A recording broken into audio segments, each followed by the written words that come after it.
Hello and welcome. This video is a quick update about my VR character series.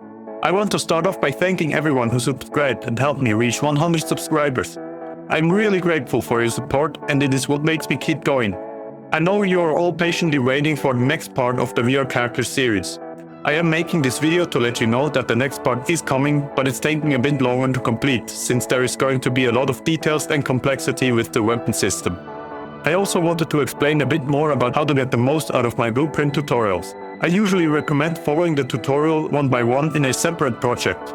There you can really take it apart and learn how it works.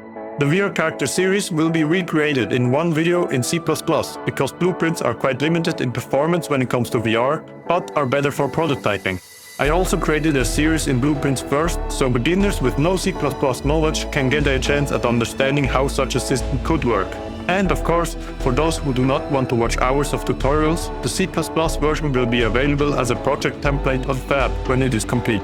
If you are interested, maybe consider subscribing to not miss it.